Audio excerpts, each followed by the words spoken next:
Hi మామ. ఇప్పుడు ఈ టైంలో యూకే ఎవరు రావాలనుకుంటున్నారో వాళ్ళకి నేను బెస్ట్ సజెషన్స్ వినండి. ఎవరైతే యూకే రావాలనుకున్నారో వాళ్ళని నేను ఆపాలనుకుంటున్నాను. ఎందుకంటే వాళ్ళు నేను చెప్పిన వస్తారు, చెప్పకుండా వస్తారు. సో వాళ్ళు ఇక్కడికి వచ్చిన తర్వాత వాళ్ళు ఒక అవగాహన ఉండాలి, వాళ్ళకి దేనికి ఎంత పడుతుంది అనేది తెలియాలి. కాబట్టి నేను మీకు చెప్తున్నాను చూడండి.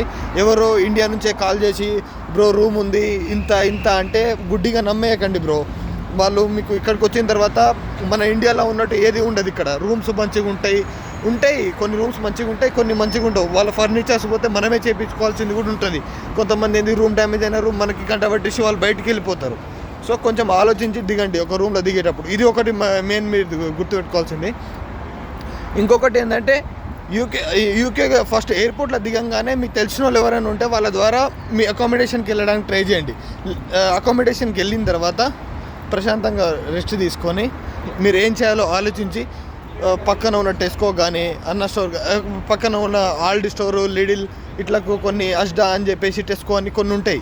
అక్కడికి పోయి ప్రైజెస్ ఎట్లున్నాయి అనేది తెలుసుకోండి. ఫస్ట్ ప్రైజెస్ తెలుసుకున్న తర్వాత ఈ ఒక్కొక్క దాంట్లో ఒక్కొక్క ప్రైస్కి డిఫరెన్షియేషన్ ఉంటుంది. దీనికి ఎక్కువ, దీనికి తక్కువ, ఎందులో ఏది తీసుకుంటే మనకు తక్కువ పడుతుంది. ఎందుకంటే మనం వీడికి వచ్చింది ఫస్ట్ థింక్ చేయాలి, దేనికి ఎంత పడుతుంది అనేది ఒకసారి ఆలోచించుకొని మనం చూసుకున్నాం అనుకో, అది నీకు గ్రోసరీ పరంగా అది నీకు హెల్ప్ఫుల్ అవుతుంది.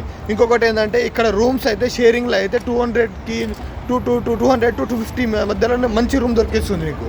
సో నువ్వు కొద్ది రోజులు ఓపిక బట్టి మీ వాళ్ళ కాడ ఉండవు, లేదు మా వాళ్ళు ఎవరు లేరంటే దిగేసే. ఏడైతే ఏముంది, ఒక 2 నెలలు చూసుకొని మంచి నీకు ఇక్కడ ఎన్విరాన్మెంట్ సెట్ చేసుకో. జాబులు అంటావా, జాబులు కష్టమే. ఒక 3 నెలలు గట్టిగా కష్టపడితే ఇంట్లో ఊర్లో మిమ్మల్ని ఎంతోమంది ఏదేదో అన్నదే పట్టించుకున్నారు. వీడికి వచ్చిన తర్వాత నీ జాబ్ నువ్వు చేసుకోవడానికి ఎందుకు పోయ్యా, ఇది ఎత్తుకండి, ఎత్తుకితే దొరుకుతుంది. కానీ తెగించి రండి, తెగించి వచ్చినాడే సాధించిపోతాడు.